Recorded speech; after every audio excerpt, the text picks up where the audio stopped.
هو الله الذي لا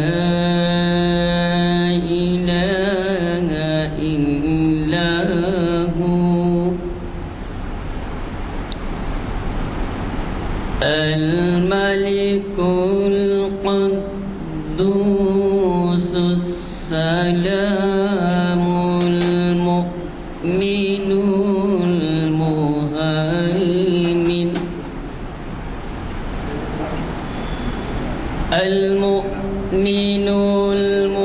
المهيمن العزيز الجبار المتكبر سبحان الله عما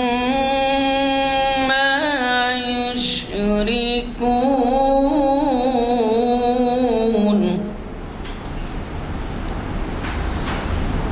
هو الله الخالق البارئ المصور له الأسماء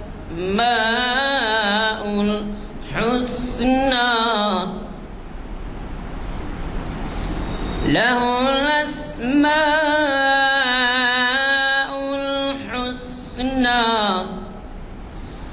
يسبح له ما في السماوات والأرض وهو العزيز الحكيم صدق الله العظيم اللہ وبرکاتہ إن أحسنتم لأنفسكم وإن أساءوا فلها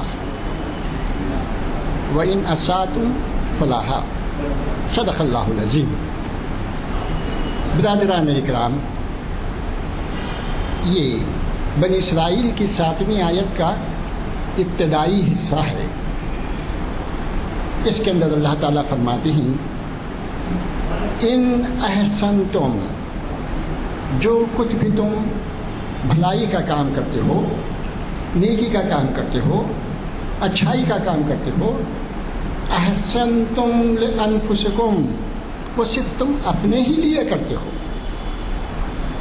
تمام اچھائی کا کام، نیکی کا کام، یہ سب تمہارے ہی کام آئے گا.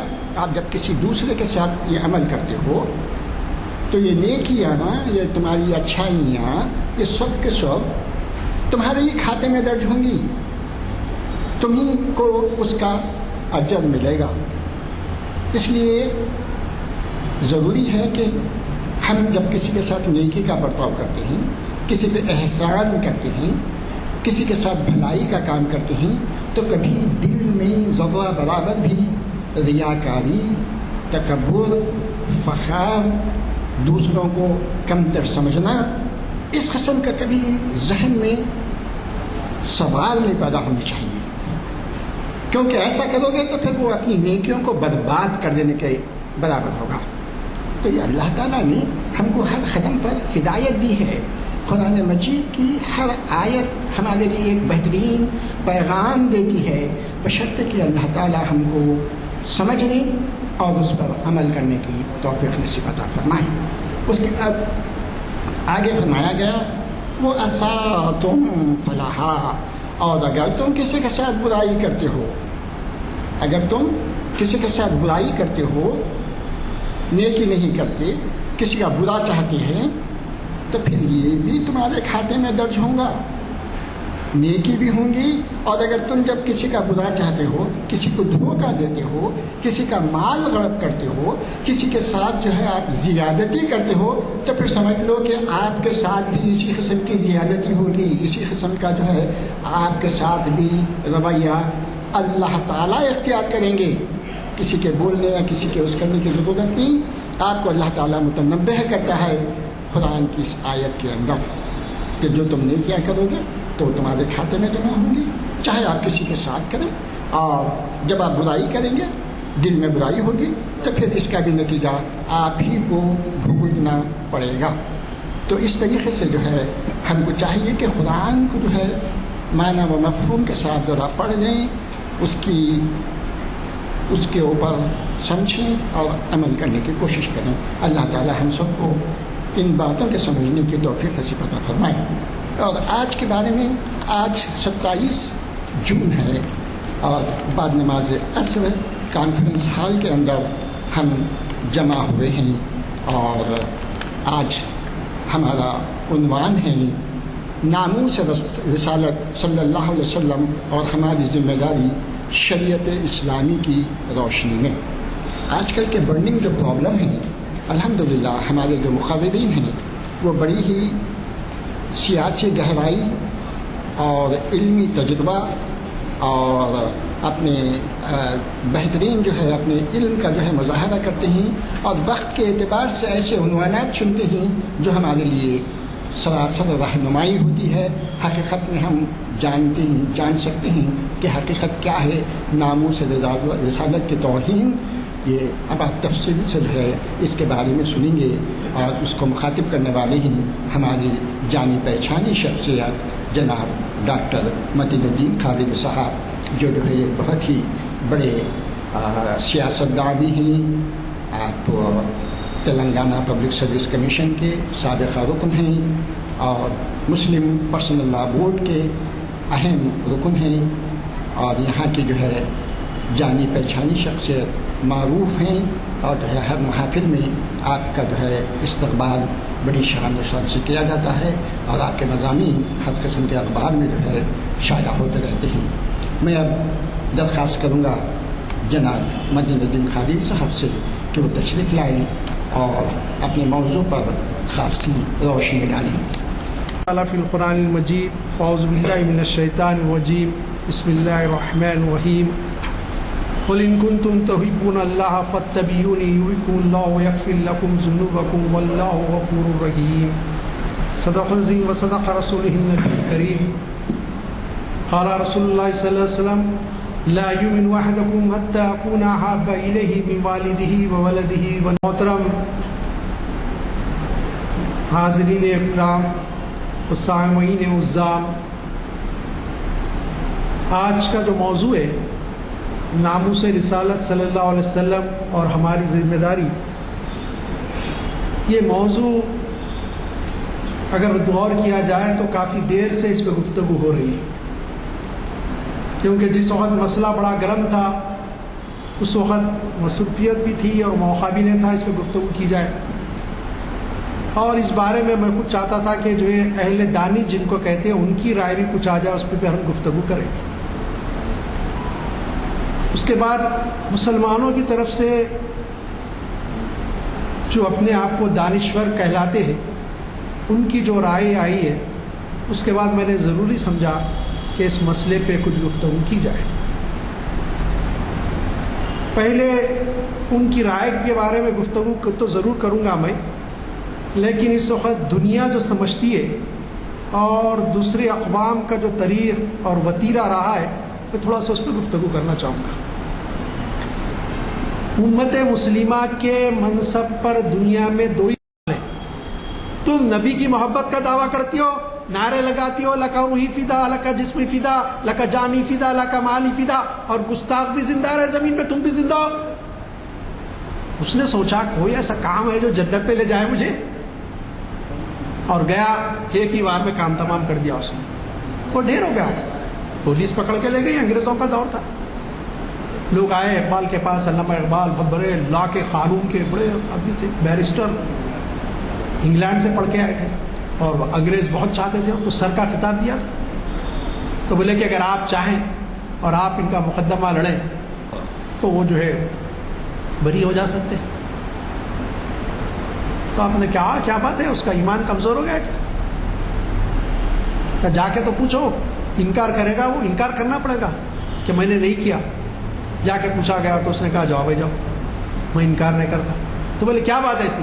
تو اس نے کہا کہ رات میں مجھے بشارت ہوئی، نبی کریم صلی اللہ علیہ وسلم تشریف لائے خواب میں، اور فرمایا میں تیرا انتظار دیکھ رہا ہوں، مجھے تو جنت مل گئی، اب میں کہاں رکنے والا ہوں، نبی میرے آقا وہاں انتظار دیکھ رہا ہوں۔ پھانسی کے پھندے پہ چڑھایا گیا اس کو، سزا جو قانون ہے اس کی جو ہے وہ تو سزا دیا جائے گا، عبد القیوم کا ایمان تو یہ ہے۔ لیکن عام لوگ جن کا اس واقعے سے تعلق نہیں ہے، جنہوں نے نہ کہا ہے نہ جنہوں نے بولا ہے، جن کے دکانات ہے، پولیس کا کام تو ڈسپلین قائم کرنا ہے، نظم و ضبط دیکھنا ہے، انہوں نے تو نہیں کہا اس کو کہنے کے لیے، ان کو پتھر مارنے کی کس نے اجازت دی؟ یہ نہیں ہونا چاہیے، یہ بات یاد رکھیں۔ لیکن دوسری بات یہ کہ خاموش رہ جانا، اس پہ کوئی رد عمل کا اظہار نہیں کرنا، یہ آپ کی ایمان کے لیے سخت آزمائش ہے،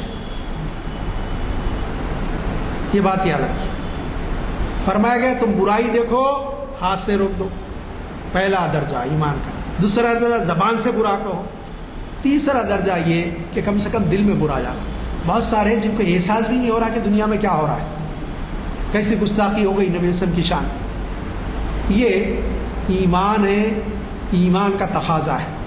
میں نے قرآن کی ایک آیت آپ کے سامنے تلاوت کی، اس میں اللہ تعالیٰ فرماتا ہے وہ جو دعویٰ کرتے ہیں، قل آپ فرما دیجئے ان سے ان کنتم تحبون اللہ، جو کہتے ہیں اللہ سے محبت کرتے ہیں، فاتبعونی، وہ آپ کی اتباع کریں، یحببکم اللہ یغفر لکم ذنوبکم واللہ غفور رحیم، اگر وہ آپ کی اتباع کریں گے تو اللہ ان کے سارے گناہوں کو معاف کرے گا، واللہ غفور رحیم، اللہ تعالیٰ بڑا مہربان اور گناہوں کو معاف فرمانے والا۔ یہ اللہ نے فرمایا اتباع حضور کی، اتباع کے لیے شرط ہے محبت، اگر نبی کی محبت نہ ہو اتباع نہیں، نبی کی محبت کامل نہ ہو ایمان کامل نہیں۔ جس درجے نبی کی محبت دل میں ہوگی اس درجے ایمان کا درجہ ہوگا۔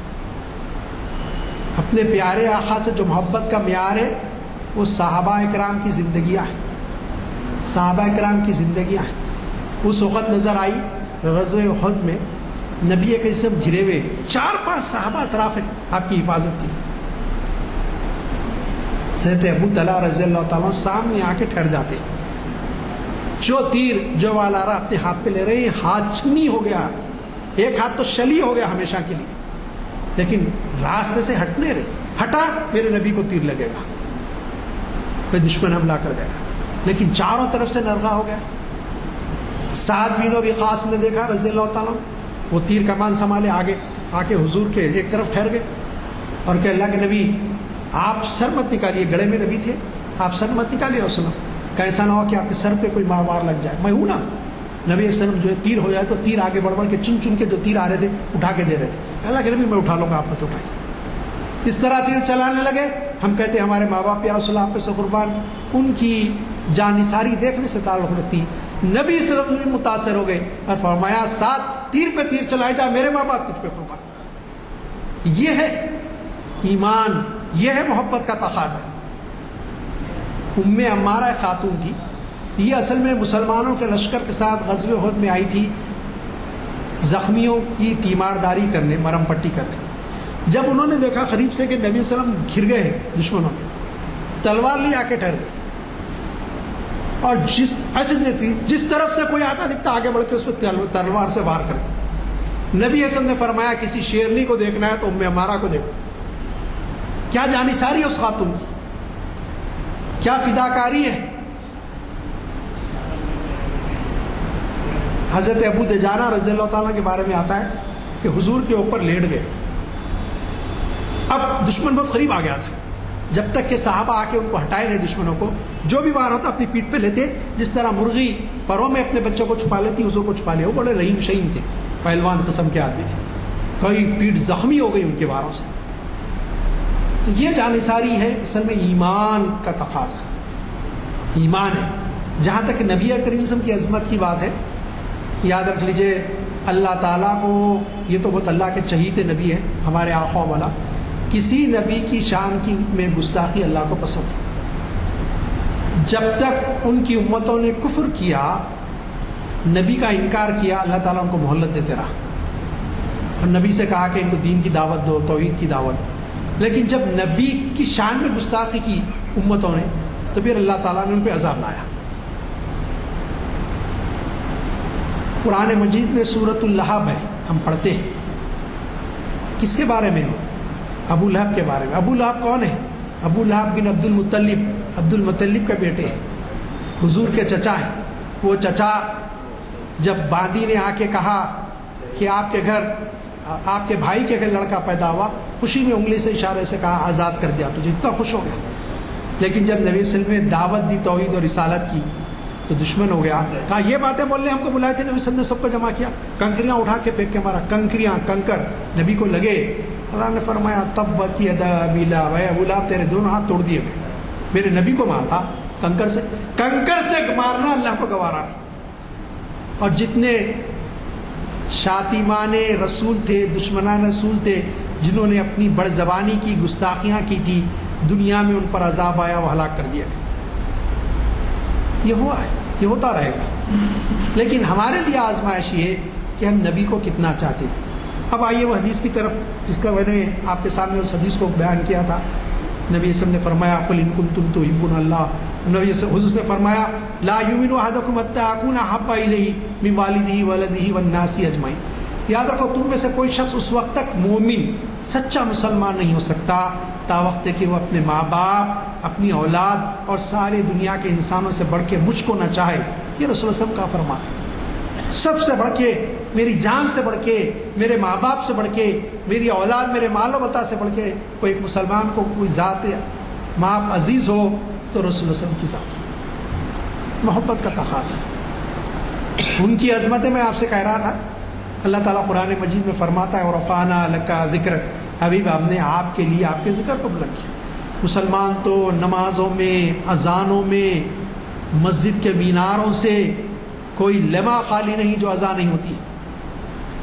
ملیشیا سے شروع ہوتی ہے، امریکہ کے اینڈ پہ جاتی ہے، ساؤتھ پول نارتھ پول پہ جا کے ختم ہوتی ہے. سب اذان چلتے رہتی ہے. کہا گیا وقفہ ہی نہیں ہے، اذان ہوتے رہتی ہے. اشہد ان محمد رسول اللہ، ان کا نام گرامی بلند ہوتے رہے گا، قیامت تک بلند کرے گا. مسلمانوں نے قرآن مجید میں ان کی عظمتیں بیان کی گئی. اللہ ان کے شہر کی قسم کھایا، ان کے آداب سکھائے. سورہ حجرات پڑھ کے دیکھیے، مومنین سے کہا گیا کہ لا ترفعوا اصواتکم فوق صوت النبی، اے ایمان والو، یا ایھا الذین آمنوا، اے ایمان والو، نبی کی آواز سے اپنی نماز کو بلند مت کرو، پس رکھو. ایسا نہ ہو کہ تمہارے سارے اعمال ضائع کر دیے جائیں. جب آؤ نبی کے دربار میں، اگر وہ حجرے میں آرام کر رہے ہیں تو دستک مت دو، انتظار کرو جب تک کہ وہ خود باہر تشریف نہ لائیں. کیا آداب بتائے. اور کچھ اپنی مغفرت چاہو گناہوں سے تو نبی کے دربار میں آنے سے پہلے کچھ خیرات کر کے آؤ. اللہ تعالیٰ اپنے گھر میں آنے سے پہلے خیر خیرات کرو نے برا، نبی کے در پہ جانے سے پہلے خیر خیرات کر کے. اتنا ادب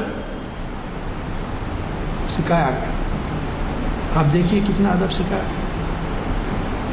کہا گیا مومن کے لیے ضروری ہے واتبعوا نور الذی، کہا گیا جو نور ہے اس کی اتباع کرو. وتعزروا وتوقروا، ان کی تعظیم اور توقیر کرو. قرآن کا احکام ہے، قرآن ہم سے کہتا ہے، قرآن کا مطالبہ ہے. ہم تعظیم اور توقیر کریں گے اور کسی کو ان کی تعظیم اور توقیر میں کمی کرنے، ان کی تحقیر کرنے یا گستاخی کرنے کی اجازت بھی نہیں دیں گے. ہم زندہ ہیں، کوئی گستاخی کرے یہ ناممکن، یہ نہیں ہونے دیں گے. یہ ہماری آزمائش. عزیزان گرامی، آپ نے دیکھا کہ مساجد کا معاملہ ہو، پورے ہندوستان میں مسلمانوں میں وہ ہلچل و بیداری پیدا نہیں ہوئی. غم ہوا، افسوس ہوا بابری مسجد کے معاملے میں. دوسرے مساجد پہ جس طرح دعوے کیے جا رہے ہیں اس پہ بھی افسوس ہوا. کہیں چھوٹے موٹے احتجاج بھی ہوئے، قراردادیں بھی ہوئی، جلسے بھی ہوئے، جلوس بھی نکلے مختصر.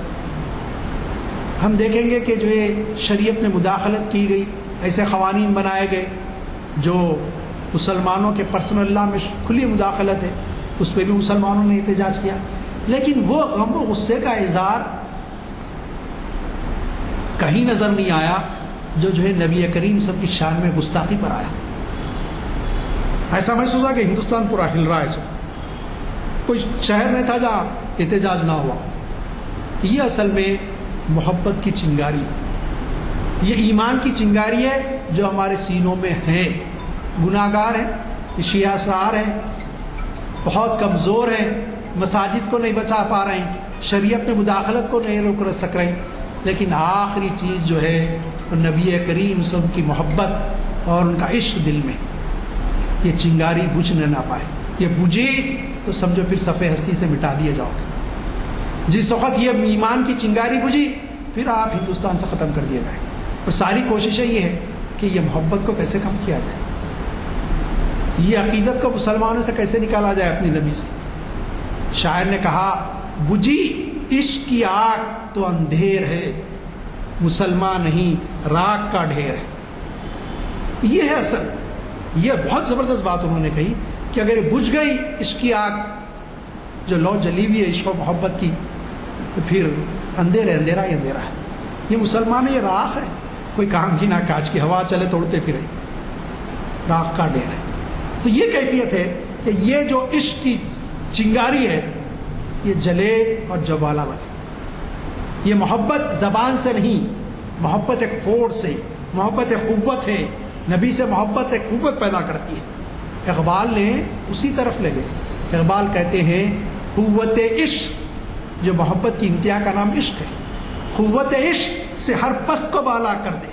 اقبال کہتے ہیں حضور کی محبت, حضور کا عشق یہ ہے کہ جو پست ہے اس کو اونچا کر دیا جائے, بلند کر دیا جائے. قوت عشق سے ہر پست کو بالا کر دے. دہر میں, اس دنیا میں, دہر میں اسم محمد سے صلی اللہ علیہ وسلم اجالا کر دے. یہ کیفیت پیدا ہو, یہ آرزو پیدا ہو, یہ امنگ پیدا ہو. اگر یہ نہیں ہے تو پھر میں کتنے بھی نام رکھ لوں, کتنے بھی نمازیں پڑھ لوں, کتنی بھی عبادتیں کر لوں, یہ کام کی نہیں ہے. یہ جو محبت ہے قوت بنے, یہ محبت ہے طاقت بنے, اس کا اظہار ہو. لیکن اظہار اس قسم کا نہیں کہ پتھرے مار کر, نہا جن کا کوئی تعلق نہیں اس واقعے سے, ان کی دکانیں جلا کر, ان کی دکانوں میں پتھراؤ کر کر, نظم و ضبط جو سنبھالتی ہے پولیس اس پر پتھراؤ کر کر, کہیں آپ پہ تھوڑا بھی ظلم بھی ہوتا ہے برداشت کریں, ڈٹے رہے, ریزسٹ کریں اس کو حکمت کے ساتھ.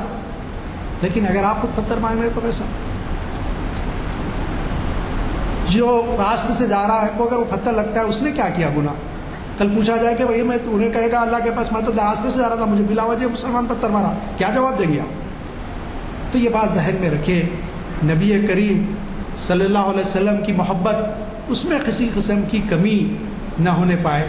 لیکن یہ بھی ذہن میں رکھے کہ ہمارے کوئی عمل سے بلا وجہ ایسے شخص کو, ایسے انسان کو, ایسے ہیومن بینگ کو اس کا اس واقعے سے کوئی تعلق نہیں, لینا دینے میں نہیں کسی کے, اس کو کسی قسم کی غضن, اس کو کسی قسم کا نقصان, اس کو کسی قسم کی تکلیف نہ ہو. عزیزان گرامی, اب میں نے آپ کے سامنے محبت کی بات کی, نبی وسلم کے عشق کی بات کی, ناموں سے رسالت پہ ہم جو اڑ جاتے ہیں.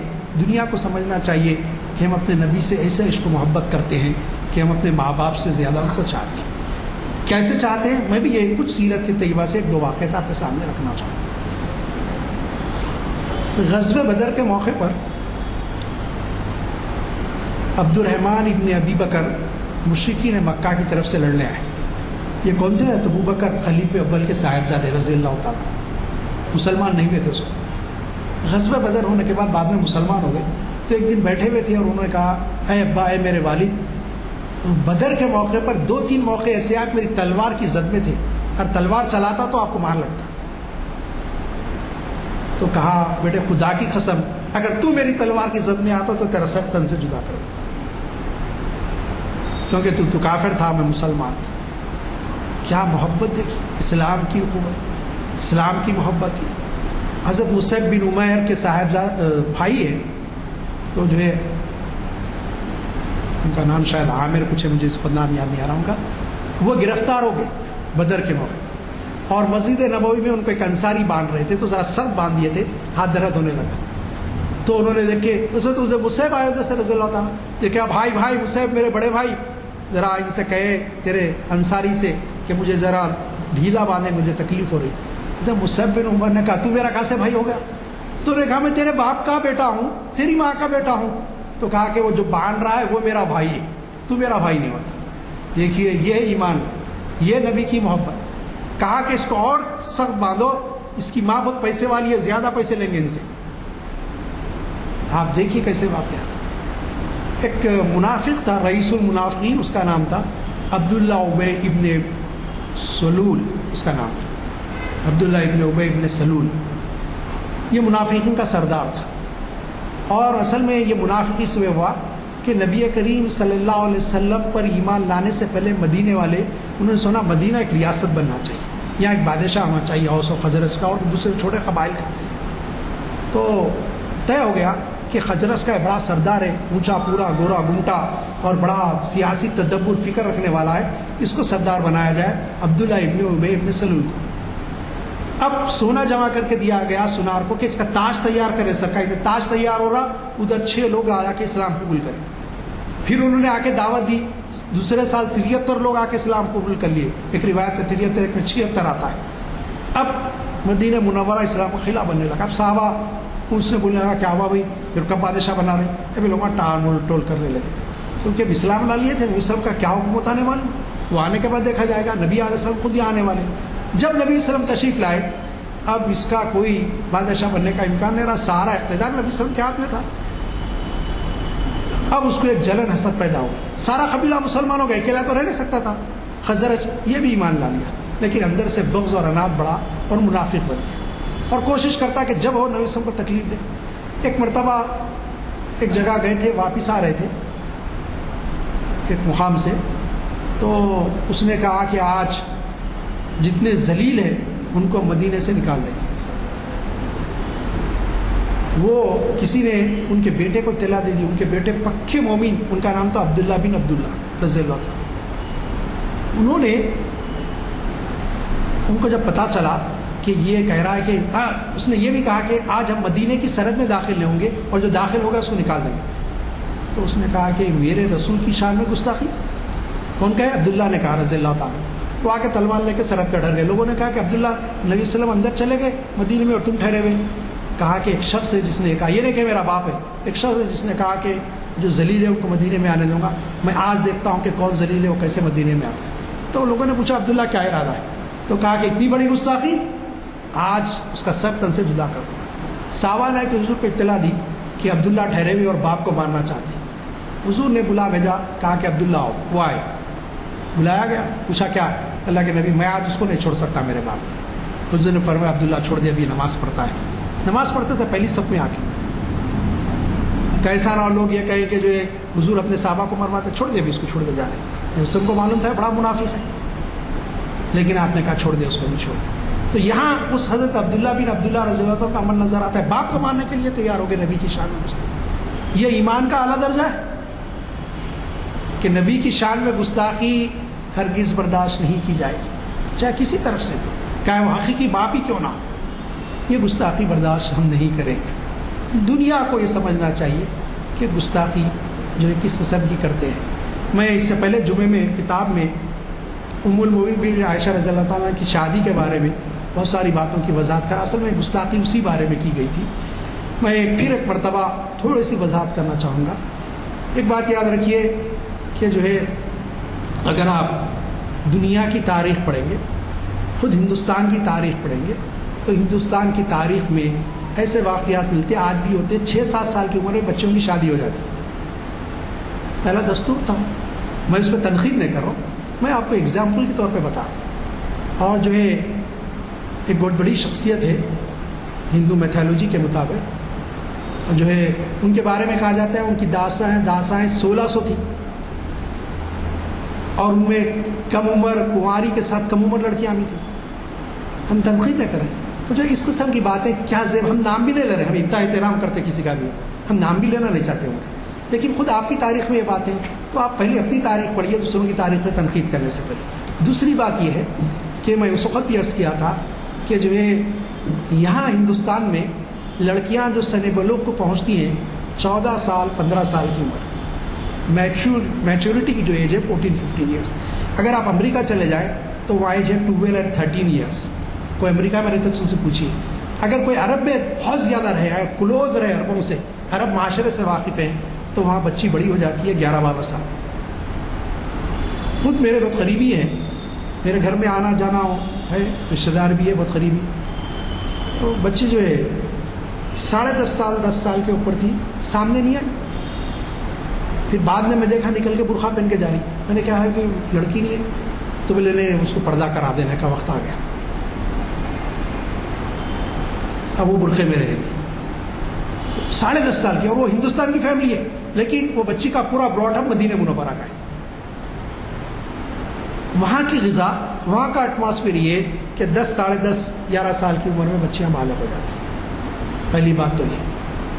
تو یہ بات تنقید کرنے سے پہلے وہاں کے حالات کا، وہاں کے معاملات کا آپ جائزہ لیں، اس کے بعد کوئی بات کہنا کہیں. اور وہ بھی اگر جو ہے تنقید ادب کے دائرے میں، اخلاق کے دائرے میں ہو تو ہم اسی طرح جواب دیں گے. لیکن اگر گستاخی کے انداز میں ہو تو وہ شان رسالت میں جو ہے ناموس رسالت کا معاملہ ہو جائے گا. شان رسالت میں گستاخی ہوگی. یہ مسلمان کے ایمان اور عقیدے کا معاملہ ہے. میں غیر مسلم بھائیوں سے بھی اگر میرا لیکچر یوٹیوب پہ اپلوڈ کیا جائے گا، سنیں گے، تو میں ان سے کہوں گا کہ آپ غور کریں.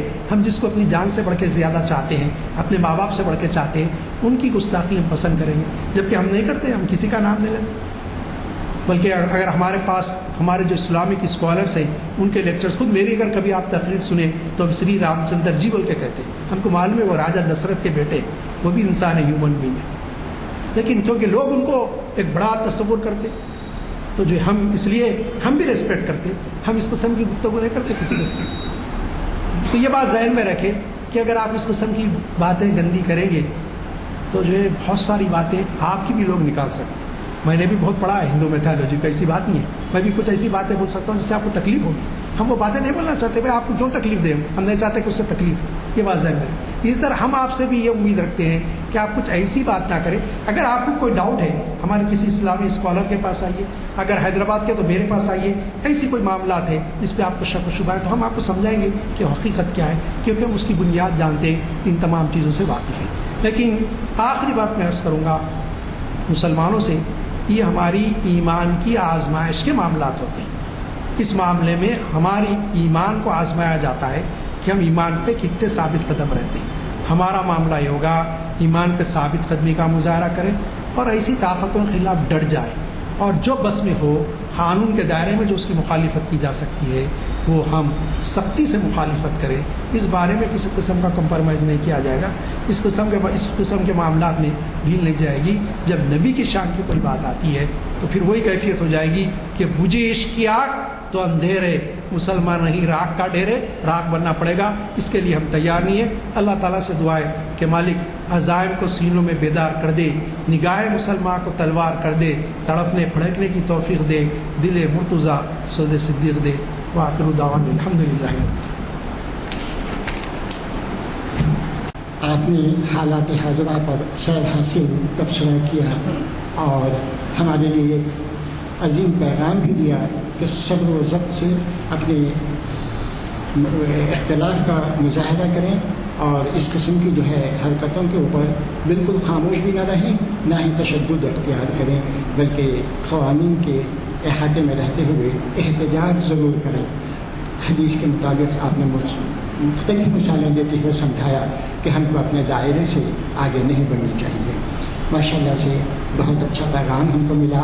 اب آئندہ اس ہفتے کا آخری جو ہے ہمارا لیکچر ہوگا وہ 29 جون کو اور چہارشنبے کے دن، جس کو اقبال کی شعری روایت پسندی اس کا عنوان ہوگا، اور اس کو مخاطب کرنے والے پروفیسر مجید بیدار صاحب ہیں کانفرنس ہال میں یہی اسی جگہ پر، اور وہ اقبال شناسی کی 1076 نشست ہوگی. آپ حضرات سے گزارش ہے کہ اپنے دوست احباب اور نوجوانوں کو ساتھ لائیں اور ہماری اعانت کریں. واقع الدعوانا الحمدللہ رب العالمین. اور دعا کرتے ہیں.